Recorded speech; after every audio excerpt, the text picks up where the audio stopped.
बिस्मिल्लाहिर्रहमानिर्रहीम और अस्सलाम वालेकुम। आज हम सॉल्व करेंगे एक्सरसाइज 1.2 को। और एक्सरसाइज 1.2 जो कि है वो सारी की सारी बेस कर रही है कॉम्प्लेक्स नंबर्स के ऊपर। इसलिए इससे पहले कि मैं जो है एक्सरसाइज 1.2 के सवाल हल करना शुरू कर दूं, मैं थोड़ा सा टाइम लगाऊंगा कॉम्प्लेक्स नंबर्स के ऊपर। इसमें हम देख लेंगे कि कॉम्प्लेक्स नंबर्स होते क्या हैं, पावर्स ऑफ आयोटा क्या हैं, कॉम्प्लेक्स नंबर्स के ऊपर ऑपरेशंस किए जाते हैं तो किस तरीके से होते हैं, ऑर्डर्ड पेयर्स क्या होते हैं। और उसके बाद हम शुरू कर देंगे एक्सरसाइज 1.1। तो शुरू करते हैं। सबसे पहले हम देख लेते हैं कि भाई कॉम्प्लेक्स नंबर्स क्या होते हैं। कॉम्प्लेक्स नंबर्स जो हैं, आपने अब तक रियल नंबर्स देखे होंगे। रियल नंबर्स किस फॉर्म में होते हैं कि सिंपल नंबर्स होते हैं। कि आपको मैं कह दूंगा कि कोई भी रियल नंबर लिख के दिखाएं, आप कहेंगे कि भाई 2 एक रियल नंबर है, आप कहेंगे कि भाई 8 एक रियल नंबर है। इसी तरह आपको बड़ा नंबर ले लें कि 1007 जो है ये एक रियल नंबर है, और ये सारे आप बताते हैं कि भाई ये कहाँ से बिलोंग करते हैं, सेट ऑफ रियल नंबर्स में से बिलोंग करते हैं। इसी तरह अब कॉम्प्लेक्स नंबर्स क्या हैं। कॉम्प्लेक्स नंबर जो के हैं वो ऐसे नंबर्स हैं जो कि एक्स प्लस आयोटा वाई की फॉर्म में होते हैं। इसमें एक्स जो कि है ये आपका रियल पार्ट होता है इसका, और वाई जो कि है ये आपका इसमें इमेजिनरी पार्ट होता है। इस इस वाले कॉम्प्लेक्स नंबर्स में ये ज़रूरी होता है कि भाई इसमें जो एक्स है और वाई है ये दोनों जो हैं बिलोंग करते होते हैं रियल नंबर्स के सेट से। और ये जो collectively x plus iota y होता है इसको हम कह देते होते हैं कि ये बिलोंग करता है कॉम्प्लेक्स नंबर्स के सेट से। तो आप कोई भी एक इसकी एग्जांपल ले लें। आप कहेंगे कि भाई अगर हमारे पास एक कॉम्प्लेक्स नंबर जो है उसमें x की वैल्यू 2 है और y की वैल्यू 4 है, तो इस तरह का एक नंबर बन जाएगा। ये एक कॉम्प्लेक्स नंबर है 2 प्लस 4 आयोटा। इसी तरह अगर आप देख लें कोई और नंबर 7 प्लस 9 आयोटा। इसी तरह मतलब कि x की वैल्यू कोई भी आप रियल नंबर ले लें यहाँ पे, और y की वैल्यू भी कोई भी आप रियल नंबर ले लें इस जगह पे, तो कलेक्टिवली जो भी नंबर बनेगा x प्लस आयोटा y की फॉर्म में वो एक कॉम्प्लेक्स नंबर होगा। अब बेसिकली हमने ये देखना है कि ये नंबर जो हैं ये ओरिजिनेट कहाँ से हुए, क्योंकि इससे पहले तक तो हम सिर्फ ये कहते थे कि भाई रियल नंबर जो के हैं उनसे सारी चीज़ें सॉल्व हो जाती हैं। लेकिन अगर मैं आपको कहता कि भाई आप एक इक्वेशन जो है वो सॉल्व करके दिखाएं, इक्वेशन इस फॉर्म में है x squared plus one is equal to zero. आप कहेंगे कि भाई बड़ा सिंपल है, इसको रीअरेंज करते हैं, वन को राइट साइड पे ले जाते हैं। आप कहेंगे एक्स स्क्वायर हो गया माइनस 1, और आपने चूंकि अब एक्स की वैल्यू निकालनी है तो आप दोनों तरफ स्क्वायर रूट ले लेंगे, तो square root of x square is equal to square root of minus 1 आ जाएगा। अब square root of x square में तो चलें ये स्क्वायर और अंडर रूट कट जाएगा और ये एक्स आ जाएगा, जबकि अंडर रूट ऑफ माइनस 1 की जो है ना वहाँ पे रियल नंबर में कोई एक्सप्लेनेशन नहीं है कि इसकी जगह पे अब आप क्या लिखेंगे। तो इस वजह से कॉम्प्लेक्स नंबर का सेट जनरेट हुआ जिसमें कि सिर्फ एक चीज़ नहीं आई जो रियल नंबर में ऐड हुई, वो ये है कि अंडर रूट ऑफ माइनस 1 जो क्या है ये आयोटा होता है। अगर आपको सिर्फ ये चीज़ याद रह जाए ना कि अंडर रूट ऑफ माइनस 1 जो है आयोटा होता है, ये चूंकि अभी आप नहीं पढ़ रहे हैं तो आपको ये रिमेंबर मैं कहूँगा करनी पड़ेगी कि भाई अंडर रूट ऑफ माइनस 1 जो क्या है वो आयोटा होता है। कि ये चीज़ मैं कहूँगा कि आप ये बस याद कर लें कि आयोटा जो क्या है वो अंडर रूट ऑफ माइनस 1 है। अगर आपको ये पता हो ना, इसके बाद बाकी जितने भी पावर्स ऑफ आयोटा है ना मैं आपको बता दूंगा कि इसी चीज़ से हम बाकी सारी किस तरीके से निकाल लेंगे। तो हम देखते हैं अब पावर्स ऑफ आयोटा को। अब जैसे कि मैंने पहले कहा कि बस आपको सिर्फ ये पता होना चाहिए कि भाई आयोटा जो कि है वो अंडर रूट ऑफ माइनस 1 के इक्वल है, तो बाकी सारी हम पावर्स खुद निकाल लेंगे। तो हम निकालना शुरू करते हैं कि भाई अगर आयोटा माइनस 1 के इक्वल है तो भाई आयोटा स्क्वायर्ड क्या होगा, आप इसके दोनों तरफ स्क्वायर ले लें, ये माइनस 1 होता है। ठीक है, आयोटा क्यूब अब क्या होगा, आयोटा क्यूब को आप बस इस तरीके से लिख लें कि भाई ये आयोटा का स्क्वायर्ड इंटू आयोटा होता है। तो आयोटा का स्क्वायर चूंकि माइनस 1 है, जैसे कि हमने इधर देखा अभी, तो हम लिख सकते हैं कि भाई आयोटा का क्यूब जो कि है इसको हम माइनस 1 लिख देंगे, और ये आयोटा के साथ मल्टीप्लाई हो जाएगा तो ये माइनस आयोटा आ जाएगा। इसी तरह अगर आप लिखें कि भाई आयोटा की पावर 4 क्या होती है, आयोटा की पावर 4 जो कि है वो आयोटा के स्क्वायर्ड का स्क्वायर है। आप इसको इस तरह भी लिख सकते हैं, या आप अगर चाहें तो आप इसको इस तरह भी लिख सकते हैं कि आयोटा का स्क्वायर्ड मल्टीप्लाइड बाय आयोटा का स्क्वायर्ड। अब दोनों को अगर मैं सॉल्व कर लूँ, ये तो आयोटा के स्क्वायर का स्क्वायर क्या होगा कि माइनस 1 का स्क्वायर। इसी तरह अगर आप इस वाले को दूसरे वाले को सॉल्व करें तो आप कहेंगे कि भाई ये आयोटा का स्क्वायर माइनस 1 है और मल्टीप्लाइड बाय आयोटा का स्क्वायर ये भी माइनस 1 है। तो इधर केस में आपके पास आ जाएगा कि भाई माइनस 1 का स्क्वायर 1 के इक्वल होता है, उस वाले में भी यही आ जाएगा कि माइनस 1 का स्क्वायर 1, माइनस 1 इंटू माइनस 1 जो है वो +1 होगा। तो इसलिए आपके बुक में इसी तरीके से बता रहा है, वो कहता है कि भाई आयोटा की जो पावर्स है ना उनके आंसर्स बस जो है ना वो 4 किस्म के हो सकते हैं। पहला वाला आंसर उसका ये हो सकता है कि आयोटा जो कि है उसका आंसर आ जाए आयोटा स्क्वायर हो और वो आ जाए माइनस 1। ठीक है, दूसरा क्या है कि भाई आयोटा क्यूब हो तो उसका आंसर आ जाएगा माइनस आयोटा। और अगर आयोटा की पावर 4 हो तो उसका आंसर आ जाएगा 1। और अब वो कहता है कि भाई इससे बड़ी वाली पावर जितनी भी है ना, मतलब कि इवन मैं अगर आपको कहता हूँ कि आयोटा की पावर 1000 निकालें, तो वो भी इन्हीं 4 आंसर में से उनका कोई ना कोई आंसर आएगा। ठीक है, ये अभी हम जो है ना कैसे आ जाता है ये एक्सरसाइज में अब हम देखेंगे। इधर अब आपने जो आपकी याद रखने वाली चीज़ है वो सिर्फ यही है, इतनी सी है कि भाई आपको ये पता होना चाहिए कि जो आयोटा जो कि है वो अंडर रूट ऑफ -1 के इक्वल है। इसके बाद अगर आप थोड़ी आपकी मेमोरी अच्छी है और आप जो है ना सवालों को तेज़ हल करना चाहेंगे, तो मैं कहूँगा कि बस आपको ये भी अगर आप याद रख लें कि भाई आयोटा स्क्वायर -1 है, क्यूब जो है वो आयोटा के इक्वल है, और आयोटा पावर 4 जो है कि 1 है, तो आपको आसानी हो जाएगी। लेकिन अगर आपको नहीं भी रहता याद, तो हम कॉन्सेप्ट के थ्रू हर बार ये निकाल लिया करेंगे और उसी को निकाल के उसी को हम आगे फर्दर यूज़ भी कर लिया करेंगे। अब हम देख लेते हैं कि कॉम्प्लेक्स नंबर्स के ऊपर क्या-क्या ऑपरेशंस हो सकते हैं। ऑपरेशंस का मतलब क्या है कि जैसे रियल नंबर्स हैं ना, रियल नंबर्स के ऊपर ऑपरेशंस हो सकते हैं। आप कहते हैं कि भाई मल्टीप्लाई कर लेते होते हैं, ऐड कर लेते होते हैं, बचपन से आप करते आ रहे हैं।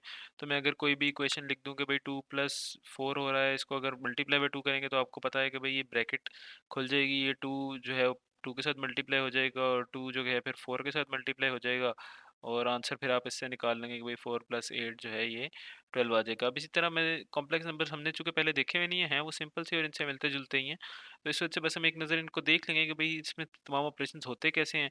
वो सारे ऑपरेशंस देखने के बाद फिर हम उन्हीं को फर्दर जो है ना यूज़ कर लिया करेंगे। सबसे पहला ऑपरेशन है इसमें इक्वालिटी का। अब इक्वालिटी का ऑपरेशन हमें ये बताता है कि दो कॉम्प्लेक्स नंबर्स को हम इक्वल किस टाइम पे कह सकते हैं। मसलन मेरे पास अगर दो कॉम्प्लेक्स नंबर्स हैं, मैं कहता हूँ कि भाई कॉम्प्लेक्स नंबर मेरे पास ये हैं कि भाई C1 मैं कहता हूँ कि C2 के इक्वल है, और C1 जो कि है वो है A1 प्लस B1 आयोटा, और इसी तरह C2 जो कि है वो है A2 प्लस B2 आयोटा। अब अगर मैंने कहा है कि C1 C2 का इक्वल है, तो मैं इसको इस तरीके से अगर C1 और C2 की वैल्यू सब्स्टिट्यूट कर दूं तो लिख सकता हूँ कि A1 प्लस B1 आयोटा जो कि है वो A2 प्लस B2 आयोटा के इक्वल है।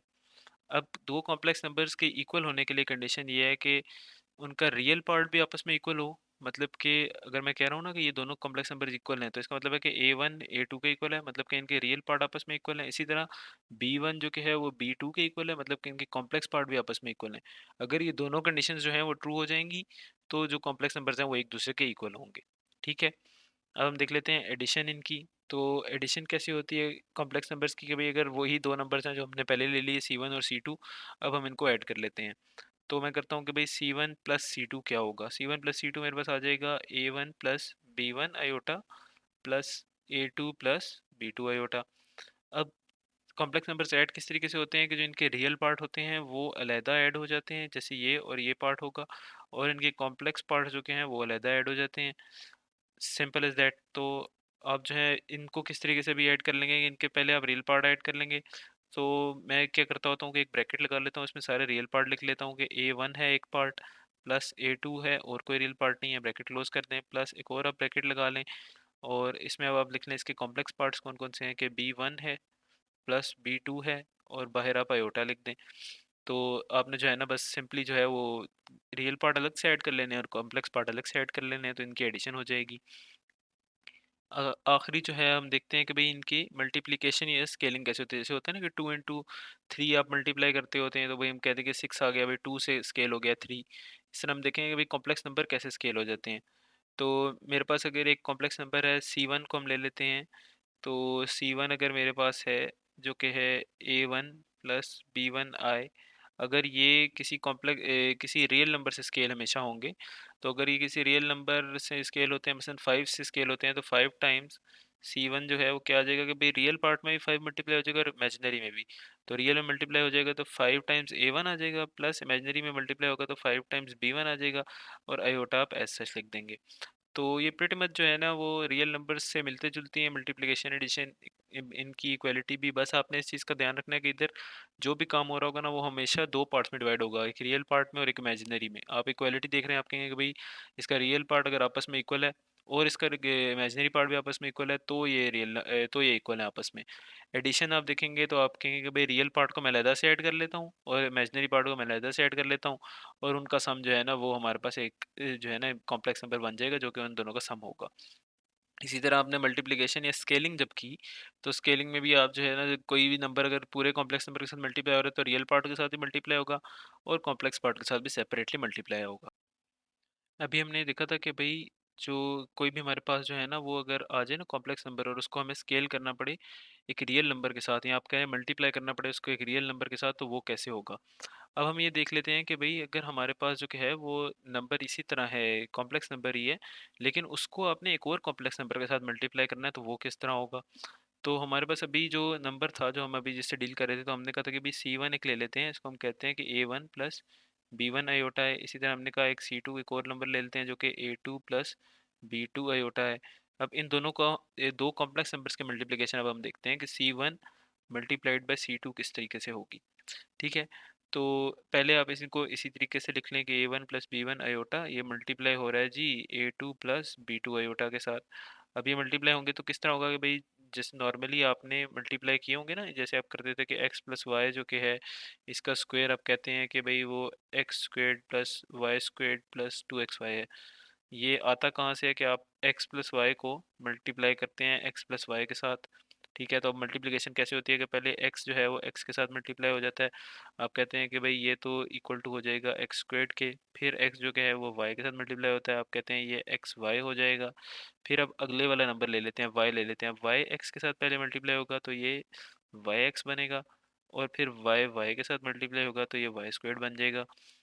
इसको अब आप रीअरेंज करते हैं तो आप लिखते हैं कि ये एक्स स्क्वेड हो गया, प्लस ये वाला आप लिख लें वाई स्क्वेड, तो ये वाई स्क्वेड हो गया, प्लस इन दोनों को आप सम कर लें, एक्स वाई और वाई एक्स बेसिकली सेम ही है, तो 2xy आ जाता होता है। ठीक है, इसी तरह अब देखें आपने किया हुआ था, मैंने आपको बस थोड़ा सा रिवाइज करवा दिया, आपको पता तो होगा।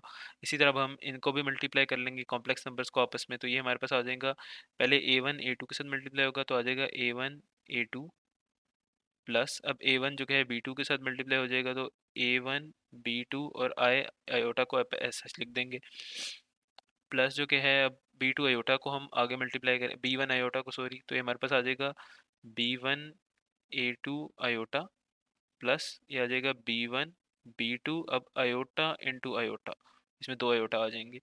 ठीक है, अब ये वाले जो नंबर है तो चलें रियल हैं, A1 A2 ये तो पूरा रियल पार्ट है, इसमें कोई कॉम्प्लेक्स नंबर आए नहीं है ना, तो इसमें इमेजिनरी पार्ट नहीं है।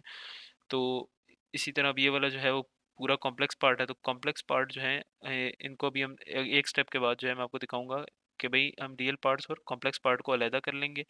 ठीक है, इनको भी आप ऐसे ही लिख दें। बेसिकली इस पे स्टेप में इसलिए नहीं हमने अलहदा किया कि हम मैंने इधर आपको एक और चीज़ ये दिखानी थी कि भाई देखिए हमारे पास आयोटा स्क्वायर बन रहा है ना यहाँ पे, ये आयोटा स्क्वायर बन रहा है। अब आयोटा स्क्वायर जो क्या है हम इसको लिख सकते हैं, हमने देखा तो -1 की फॉर्म में, तो यहाँ पे आ जाएगा -1। अब इस -1 जो है ये B1 B2 के साथ मल्टीप्लाई हो रहा है, तो मैं इसको लिख सकता हूँ कि इस प्लस साइन की जगह पे मैं यहाँ पे माइनस डाल देता हूँ। अब हम देख लेते हैं कि बस जो है ना रियल पार्ट हम अलहदा कर देंगे। पहला वाला जो है रियल पार्ट एक ये है A1 A2, तो ये आ जाएगा A1 A2, और दूसरा रियल पार्ट ये है, तो हम लिखेंगे -B1 B2। इसी तरह इमेजिनरी पार्ट सेलेक्ट कर लेंगे तो ये आएगा A2 B2, ये हो गया A2 B2, प्लस जो कि है ये आ जाएगा A2 B1, और आयोटा जो कि है सच बाहर आ जाएगा। तो इस तरह आप सिंपली जो है तो कोई भी दो कॉम्प्लेक्स नंबर्स हैं उनको मल्टीप्लाई कर सकते हैं। लास्ट एक ऑपरेशन रह गया बस कॉम्प्लेक्स नंबर्स का, वो है कि भाई कॉन्जुगेट लेना। तो मेरे पास अगर कोई भी कॉम्प्लेक्स नंबर है, आप इसको सपोज कर लीजिए कि भाई उसी तरीके से कि हम C1 ले लेते हैं, और C1 है A1 प्लस B1 I।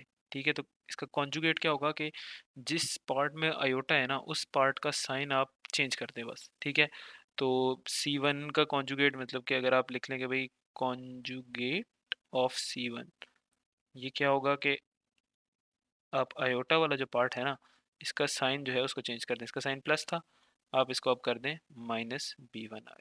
ठीक है, तो आपने बस आयोटा वाले पार्ट का साइन जो है ना चेंज कर दिया। मसलन अगर आपके पास सपोज कर लें कि भाई आपके पास होता 5 + 4I, 4I या 4 आयोटा आप कह लें, इसका जो है आपको मैं कहता कि भाई कॉन्जुगेट बताएं, तो इसका कॉन्जुगेट होगा 5 - 4I। मसलन के बस सिंपली आपने जो है ना एक जो इसके कॉम्प्लेक्स पार्ट है उसका साइन चेंज करती है। अगर इसी तरह एक मैं थोड़ी डिफरेंट एग्जांपल दूं कि मेरे पास होता है 5 + 9I + 10 + 7J sorry I, and +9 + 15I। इसका अगर मैं आपको कहता है कि भाई कॉन्जुगेट निकालें, तो कैसे होगा कि भाई जितने भी हमारे पास ना इमेजिनरी पार्ट्स हैं ना उनके आप साइन चेंज कर दे जो आयोटा के साथ हैं, और रियल पार्ट तो ऐसा ही रहेंगे। तो ये आ जाएगा कि 5 - 9I + 10 - 7I +9 -15 आए। ठीक हो गया। अच्छा, एक चीज़ आपकी बुक में लिखी हुई है कि a real number is a self conjugate. उसको मैं थोड़ा सा समझा दूँ कि कैसे, कि अगर मेरे पास एक रियल नंबर हो ना, जैसे कोई भी रियल नंबर ले लेते हैं, 3 है, इसको हम रीराइट कैसे कर सकते हैं कि मैं लिख सकता हूँ कि ये 3 इक्वल टू है 3 प्लस 0 आए के। अब 3 प्लस 0 आएगा, मैं आपको कहता हूँ कि भाई आप अपना कॉन्जुगेट लेके दिखाएं।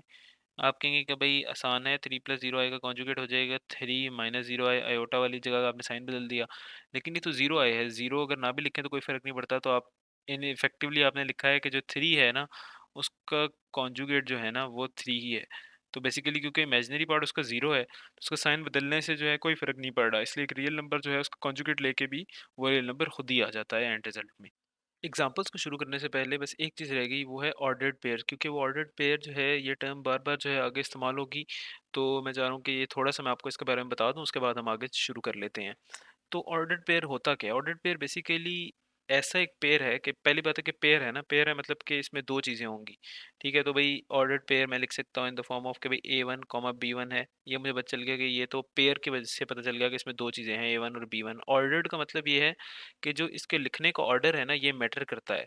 मसलन के A1 कॉमा B1 अगर मैंने लिखा है ना, इसको अब रीराइट करके ये नहीं लिख सकते कि ये B1 कॉमा A1 है और ये भी एक ही चीज़ है, क्योंकि इसमें भी कॉमा से मैंने दो B1 और A1 को अलग कर दिया। ये जो है ना, ये बिल्कुल गलत हो जाएगा। ठीक है, तो अगर ऑर्डर्ड पेयर कभी पे मेंशन किया हुआ है और उसमें A1 पहले है और B1 बाद में है, तो इसको अब दोबारा अगर लिखेंगे तो इसी तरीके से लिख सकते हैं कि A1 पहले होगा और B1 बाद में होगा, क्योंकि ऑर्डर इसका मैटर करता है। ठीक है, और एक ऑर्डर्ड पेयर जब भी आपको नज़र आएगा ना, तो वो जो कॉम्प्लेक्स नंबर्स की प्रॉपर्टीज़ हमने देखी थी ना, इक्वालिटी वाली, स्केलिंग वाली, एडिशन वाली और मल्टीप्लिकेशन वाली, इन सब को ये सेटिस्फाई करता है, वो एक ऑर्डर्ड पेयर है। ठीक है, तो इसके कहने का मतलब ये हो गया कि भाई अगर मैं लिखा हुआ A1 B1 is equal to है ना A2 कॉमा B2। ठीक है, तो ये मत कहना चाह रहा है कि A1 A2 के इक्वल है और B1 B2 के इक्वल है। यही हमने देखा था कि कॉम्प्लेक्स नंबर में भी था। तो इसलिए चूंकि ये वाली प्रॉपर्टी इनमें है, तो हम इसीलिए इनको ना रीराइट कर लेते होते हैं। जो हमारी पहले हमने टर्मिनोलॉजी देखी ना, उसी को हम ऑर्डर्ड पेयर की फॉर्म में भी लिख लेते हैं। मसलन मैं आपको सिर्फ एक बता देता हूँ और उसी से आपको बाकी सारी समझ आ जाएंगी। कि जैसे हमने इक्वालिटी वाली देखी थी, हमने कहा था कि A1 प्लस B1 आए जो कि है वो इक्वल टू होगा A2 प्लस B2 आए के, सिर्फ और सिर्फ तब कि जब A1 A2 के इक्वल है और B1 B2 के। अगर मैं इसको ऑर्डर्ड पेयर की फॉर्म में लिखना चाहूँ तो मैं कहूँगा A1 कॉमा B1। ठीक है, ये इक्वल टू हो जाएगा A2 कॉमा B2 के।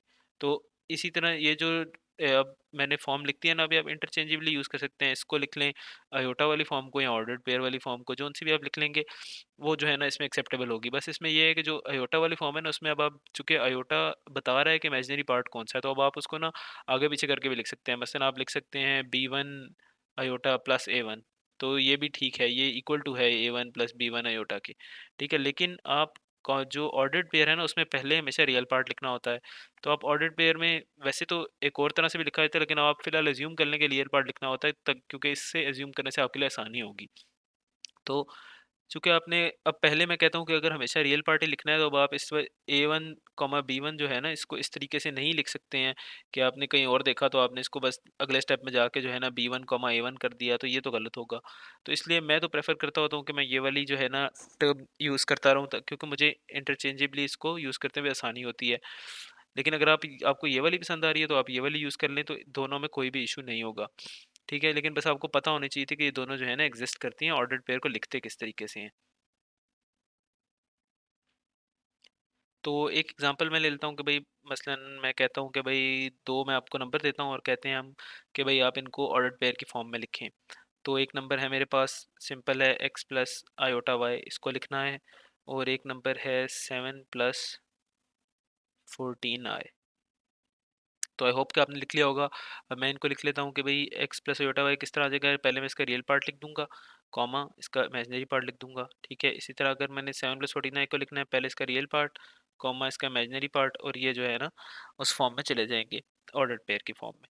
अब हम शुरू कर लेते हैं एग्जाम्पल 1। एग्जाम्पल 1 सिर्फ एक ही एग्जाम्पल है इस एक्सरसाइज की और बड़ी ही सिंपल सी है।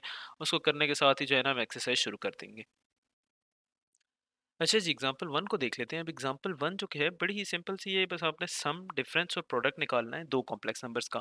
ठीक है, तो कॉम्प्लेक्स नंबर जो है पहला वाला है 8 और 9। और दूसरा वाला है 5 और -6। अब आप देख रहे हैं कि ऑर्डर्ड पेयर की फॉर्म में लिखे हुए हैं। इस वजह से मैंने आपको बता दी थी कि भाई कभी जो है ना ऑर्डर्ड पेयर की फॉर्म में नंबर दे दिया जाता है, कभी वो आयोटा वाली फॉर्म में।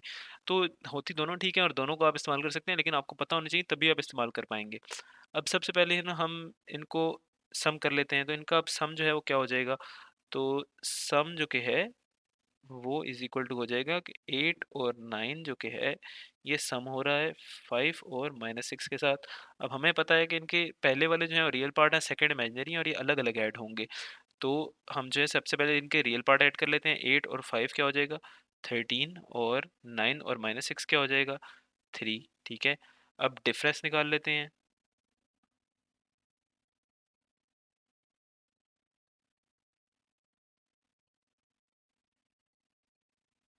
डिफरेंस भी इसी तरह हो जाएगा कि भाई पहले हम लिख लेंगे 8 और 9 को, माइनस और 5 और -6।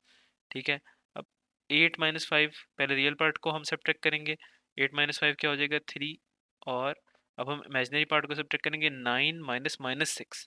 तो चूंकि दो बार माइनस आ रहा है तो क्या हो जाएगा प्लस हो जाएगा, तो 9 + 6 बन जाएगा। ये 9 + 6 क्या होगा हमारे पास, ये इस तरह है ना कि 9 माइनस और फिर -6 दोबारा है, तो ये जगह 9 + 6 हो जाएगा इसलिए।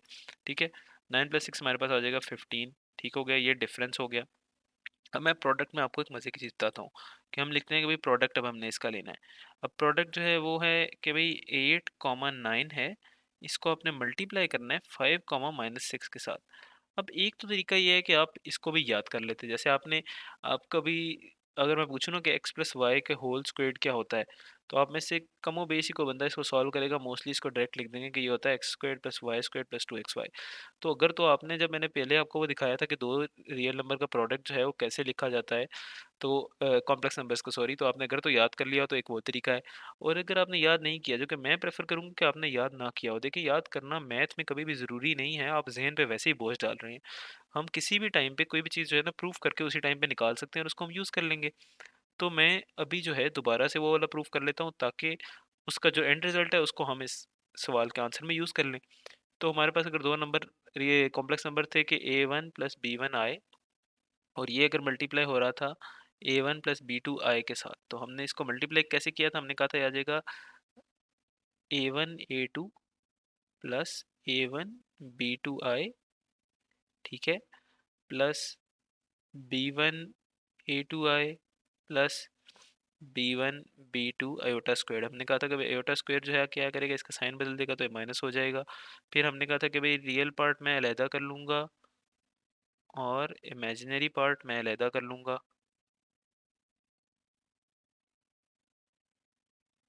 और ये इस तरीके से आ जाएगा। अब इसको मैं ऑर्डर्ड पेयर की फॉर्म में लिखूँ तो मैं लिख सकता हूँ कि ये है ऑर्डर्ड पेयर की फॉर्म में A1 A2 minus B1 B2 इसका रियल पार्ट है, कॉमा इसका इमेजिनरी पार्ट अब क्या है A1 B2 plus A2 B1।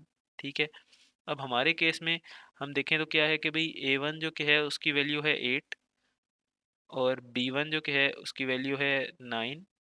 इसी तरह A2 जो कि है उसकी वैल्यू है 5, और B2 जो कि है उसकी वैल्यू है -6। अभी मैंने कैसे कहा है कि भाई हमारे पास ऑर्डर्ड पेयर था 8 और 9, तो ये इसका A1 है, ये इसका B1 है। इसी तरह हमारे पास दूसरा ऑर्डर्ड पेयर था 5 और -6, तो ये इसका A2 है, ये इसका B2 है। ठीक है, अब इनको बस हमने सिंपली जो है इसी में सब्स्टिट्यूट कर देना है और हम लिख देंगे कि भाई हमारा आंसर आ जाएगा। तो पहला है हमारे पास A1 into A2। A1 into A2 क्या है 5 8, 5 इंटू 8, ठीक है ना, 5 8 ज़ार 40 आ गया यहाँ पे, minus b one into b two क्या है 9 इंटू -6, 9 इंटू -6 आ जाएगा हमारे पास -54। तो और तो इधर आ जाएगा भाई -54। ठीक है, ये हो गया A1 A2 -B1 B2, comma लगा लें अब आप। और आगे हमारे पास आएगा A1 B2 plus A2 B1। अब A1 B2 क्या है 8 इंटू -6, ये बन जाएगा -48। और दूसरा है हमारे पास, सॉरी कॉमन ही आएगा इधर, सम हो रहा है ये A2 B1 के साथ। अब A2 B1 हमारे पास है 5 इंटू 9, 5 9 ज़ार 45, तो आ जाएगा कि +45। अब आप बस इसको सिंप्लीफाई कर लें तो ये आ जाएगा कि 40 में ऐड हो रहा है 54, कॉमा -48 में ऐड हो रहा है 45।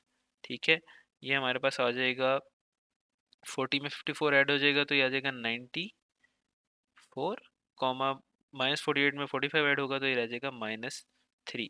तो सिंपली देखें, हमने कोई भी चीज़ हमें याद भी नहीं थी, हमें को पता भी नहीं था कि भाई प्रोडक्ट का जो ये इतना लंबा ये फार्मूला है, ये है कहाँ से, कि ये अब आपको मैं कह दूं कि भाई ये वाली चीज़ जो है ये आप हर बार अगर याद रख लें तो ये तो बड़ा मुश्किल हो जाएगा। लेकिन वही अगर आपने जो है हर बार मैं आपको ये कह दूं कि भाई आप 2 सेकंड लगाएं और इसको डिराइव करके देख लें, तो वो आपके लिए ज़्यादा आसान है।